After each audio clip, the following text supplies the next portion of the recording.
By a show of hands, who here has done a cold plunge? Cold plunging.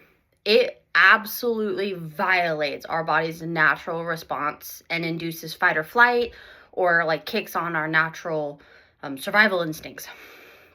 So naturally, cold plunges should not be at the top of our fun activity to-do list. However, research has shown that there are health impacts.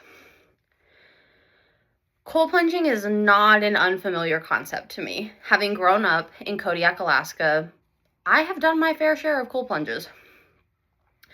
Cold plunging, it challenges the mind, your body, and it can be kind of difficult. But with proper knowledge, it can be safe and beneficial for most everybody. So I'd love to go over just a few key concepts of cold plunging. What it is, the accessibility and alternative options, and some of the health impacts and risks. Cold plunging, it can be traced all the way back to 400 BCE when Hippocrates first stated that he thinks that cold plunging relieves the body of its fatigue from working, day-to-day life, stress, whatnot. So what exactly is a cold plunge or cold water immersion?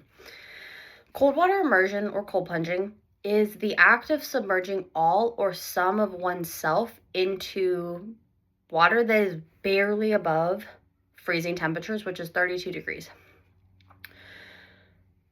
But on the flip side of that, Dr. Ryan Trider of Temple University went through the process of how to do a cold plunge properly as a beginner, just first starting out.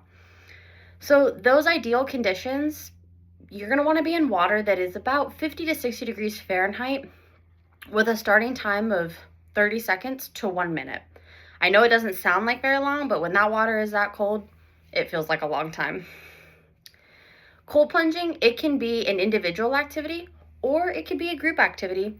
Just depends on personal preference or your accessibility. As we all know, not everybody has an ocean in their backyard or a lake or a river or cold plunging pools. Some of us don't even have bathtubs. Isn't that crazy? But you're in luck because really all you need is a shower. In a shower, you could stand under that cold water again for 30 seconds to 1 minute, or even just a bucket for partial immersion. You could submerge your hands, your feet or your lower extremities, or even an elbow or two. I never would have thought of submerging my elbow. Needless to say, there are options out there for everyone. And the effects and impacts, those can vary person to person, or crazy enough, even the environment that you're in. So those impacts and potential risks even each other out, I would say. So there was a survey that was done, I believe in 2021, where menopausal women were interviewed or surveyed, and 47% of those women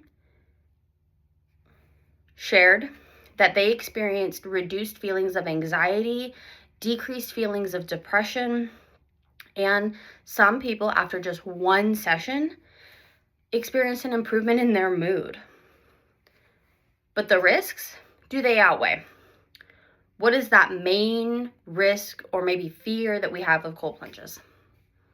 You guessed it, it's hypothermia. So hypothermia can be very, very dangerous. So when you're first starting out, keep that in mind of like, let's do 30 seconds. Okay, let's try 45 seconds. And also cardiac arrhythmia. So this is very concerning. So please contact your healthcare provider if you think you might have some underlying health issues. So circling back to what we discussed today, we gave you a hard and fast definition of cold plunging. We talked about some alternatives and accessibility options if you don't have that Pacific Ocean in your backyard, and some of the health impacts and risks you could experience doing a cold plunge or cold water immersion. Our body, it can be trained over time to endure these cold feelings, intense feelings of a cold plunge.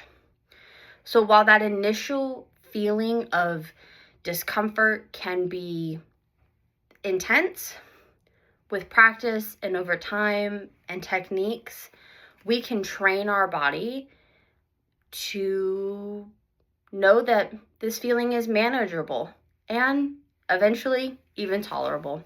Thank you so much.